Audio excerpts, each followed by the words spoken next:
Casey Shepherd, health coach here, and one of my cats, Maisie, coming at you with an integrative perspective. We take a science-based approach. There's a lot of benefits to this Western approach that we have, but we use also the holistic Eastern approach because there's so much that we can do with our food, our energy, supplements, herbs, all those things too to help. Medicine has its place.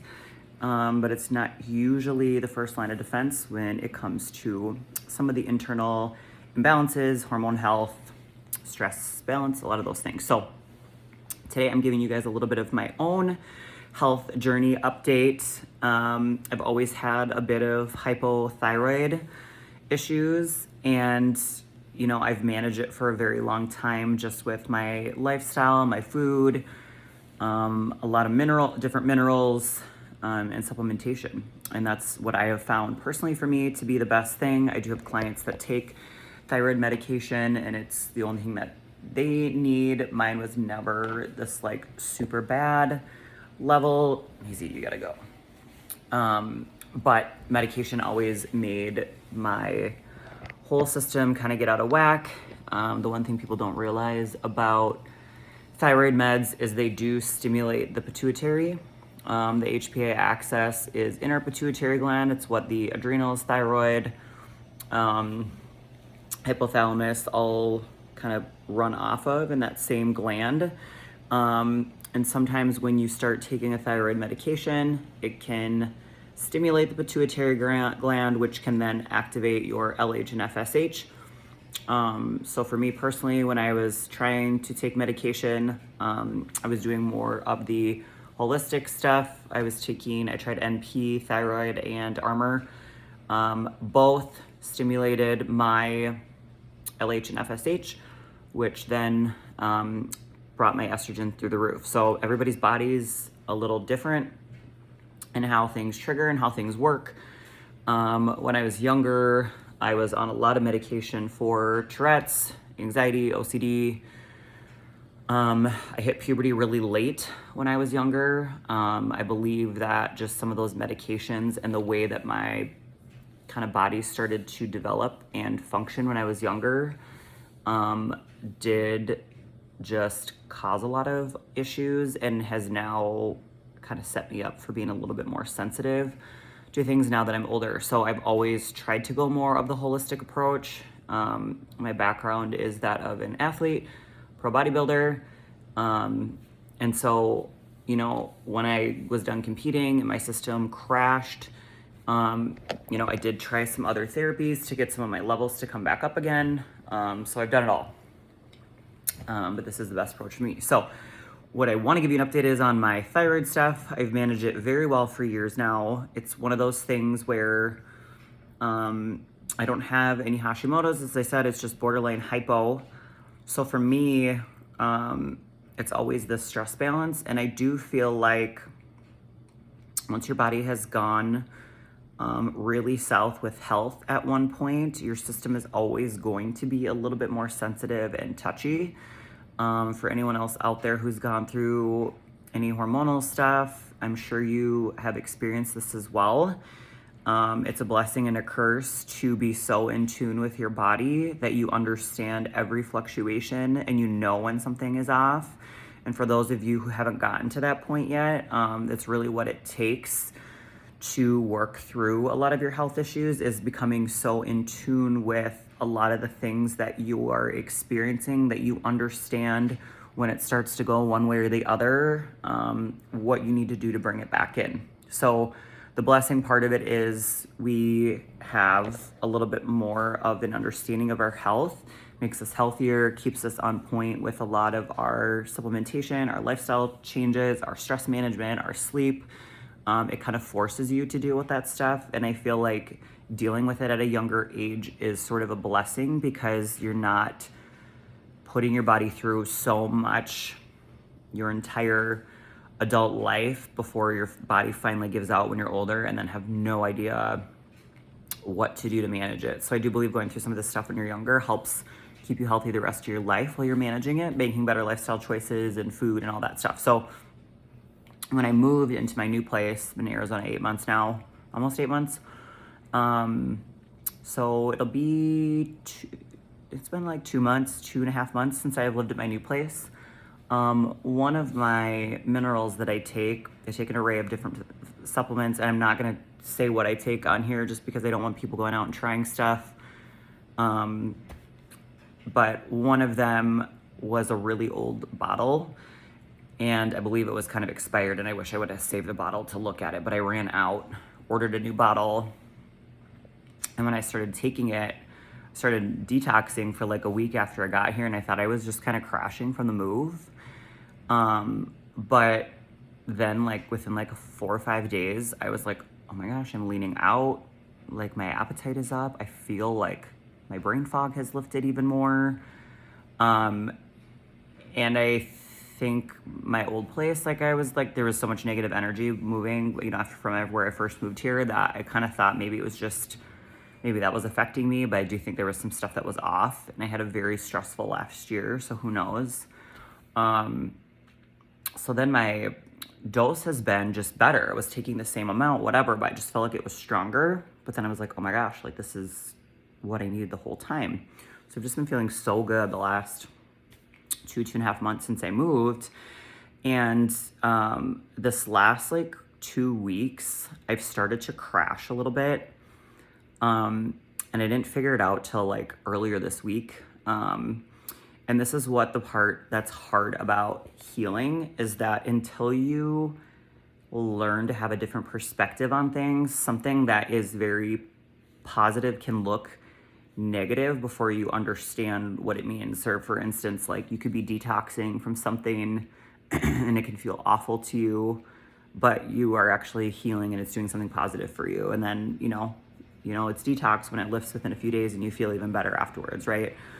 Same thing with thyroid, because it can increase your appetite, increase your metabolic rate, stimulate your adrenals. Like if you are healing and your body's becoming more efficient, then if you start to bring your metabolism up and you start to heal your body, it is going to require more energy, and it's going to require your system keeps up with that energy system. So with thyroid, and it's happened before, which is why I learned, and now I just finally understood, like my cycle came like 4 or 5 days early, which was very abnormal. And then this last like week or two, I've been way more sore, sleeping a lot more, and doing a lot of these things that I'm like, something's off. And then I was doing like a couple cheat meals, and when I would do a cheat meal, I go up, I don't like to call them cheat meals, but whatever you want to call them, upping my calories or having something off, then I was like starving.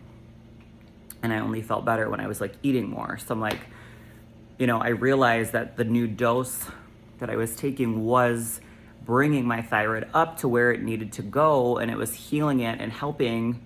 But then I wasn't bringing my food intake up to match that production, right? So your thyroid rules your metabolic rate, your entire energy system, a lot of those things. And so if that is happening and it's healing and it's increasing your metabolism, you've got to start eating more food so that the thyroid can be doing what it's doing. So what's happening to me is I started crashing because I wasn't getting enough. And I wasn't hungry on the daily every day. But I've been feeling so good that I've been working out a little harder, started doing some more basketball. And so it kind of hit me this week, like I need to really bring my intake up. So I took the last like 4 days off the gym. So I was just so sore, not recovering, sleeping more, and adjusted my dose a little bit. And now I feel like completely back to normal. But when I work with clients, this is the problem, is that it is the constant checks and balances and adjusting to figure out where your kind of homeostasis is and what your system needs. People are so afraid to eat more food. I'm not afraid to eat more food. It was just like, it took me a minute to figure out what my body was doing, because I was taking the same dose. I didn't really realize that it was like really truly bringing me up another level. And when I'm working with people and they start and they have some stuff that's off internally with thyroid or their guts or different things, and we start healing and people like want to rush and eat less food to drop more, it's like doing the opposite, right? So in my case, you'd think this last week, if my metabolism was up and I was, not recovering, whatever, that I'd be like losing all this weight and whatever. But instead, like my system is like held and been more swollen and been more sore. And, everybody's body reacts different. And if I don't keep up with the healing of my internal system, it's going to crash. And it showed me that right away. So for anyone else out there, like, even if you have a good baseline thyroid level, but you aren't on the daily eating enough food, getting enough sleep, or you're over exercising and you're not eating enough protein and you're not recovering, like, it will start to lower your baseline hormone and thyroid levels because it doesn't have what it needs to do its job. And the stress is going to start to affect blood sugar levels. It's going to start to affect hormone production. And it's at the point where I start to see people come to me and their hormones are all over the place and they're crashed, but it is like a preservation, self-preservation mode where the body stops making what it needs to because it can't function. You don't have enough energy at that level for it to be performing at a high rate. And I've had several clients come to me. One client, I've talked about her before, so she wouldn't care I even say this, but come to me 3 or 4 years ago, eating 2,200 calories, which to most people that seems like a lot, but working out 5-6 days a week, overdoing it on the caffeine, over stressed with a good amount of muscle mass, and like so anal about food, never doing cheat meals, to now eating 3,500 calories on a low day and starving half the time, and still like the least amount of volume, least amount of cardio she's ever done, because her system is just performing at the highest level. And if you're somebody who's wanting to make certain physique goals, then you have to be able to keep up with that. Personally, for me, I'm not trying to build muscle. I'm not trying to perform or sculpt my body in a certain way. So my goal is to not have to eat as much as possible. My goal is for my system to be as balanced as it can be and to look athletic, to feel athletic, to love the shape of my body, to still look fairly lean but not unhealthy. And so for me, it's that fine line of I can't let my body get into a suboptimal hormone range, but where can I keep everything balanced? Work out X amount of days per week, 45 minutes, eat X amount of food and not have to eat 4,000 calories a day, but be doing enough calories to where my body can stay healthy and stay balanced and where my hormones can stay in that good range. So that's what I'm doing with clients. But each person is so different in how their energy systems work. And so many people will unknowingly force their body into more stress because they feel less symptomatic. Because again, like I said, when you're under eating and overtraining, you will have like suppressed hunger, or you might mentally feel better because you're pushing more and you think that's what needs to be done. And as I get people to eat more and do less, it's a mental issue. Like they can't not work out because they're afraid, and they start feeling more hungry, and feeling hunger is a trigger for them because they, feel like they're gonna run off the deep end and eat bad food, and they can't like have the discipline when they have that hunger to have cravings. And so it's like that hunger is a need for more carbohydrates and more fats and more protein and more energy for the body to be doing what it's supposed to do. But people get uncomfortable feeling that, and they just always have this like less is better mentality when it comes to like being lean and getting to a physique goal, which may have worked for them when they were younger, but it was counterintuitive. They could have done it in such a more efficient way. And it's why working with younger people is sometimes easier, because they haven't heard enough of the BS and haven't gone through all these like crazy things to experience like how to be in a good place and like how to get lean. Because a lot of the diet culture with people who are older you know, in their 40s or even in their 30s, is about having done hours of workouts a day, having, you know, all the cardio, no carb, low carb, whatever. And it's like they got to a certain place, couldn't maintain it, their system crashed, now they have all these hormone imbalances, blah, blah, blah, blah, blah.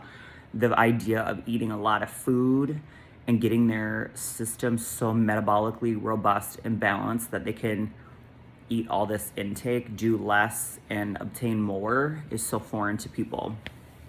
So I wanted to give you guys kind of my own personal story to help understand maybe a different side, because the healing journey never stops. You just start to learn and understand your own body more so that you can navigate the ups and downs, because they're always going to happen.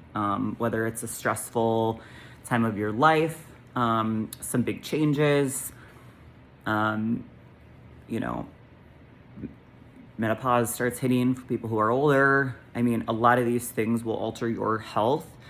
And of course, people like me are here to help navigate that. I work with a lot of people on that stuff. But the biggest thing is like learning to put the pieces together and educating yourself through those ups and downs so that if something is off, it doesn't take you to swing so far left or so far right before you really get to like figure it out and make adjustments. Because for me, this week's adjustment was adjusting the dose, bringing my intake really far up, taking some days off, and now I'm like right back in it again. So that you know, didn't swing too far. So that's kind of what it's about. And if you're really trying, like, I don't have a goal necessarily. It's just to feel good, to look good, to stay in this place. But again, like, I'm still in a balanced state. So if I swing one direction, I know something's off. If your goal is to actually get somewhere, get leaner, you know, lose body fat, whatever, there could be like multiple things off and going on. And until you take the time to like fix your metabolism and change the way your body is burning fuel, and like high insulin levels or blood sugar or stress and all those things that cause you to like only burn glucose and not body fat, like all these things take so much time and consistency to reset, to get your system into a better place, to have that consistency, to have your body feel safe, to have your system really change the way that it's fueling. And it's not just a supplement, it's not just your diet, it's not just, you know, any one of those things. It's everything in combination together. And so a lot of people as well will have done maybe one or two pieces of the puzzle, but not all of them. And it didn't work, and then they fell off.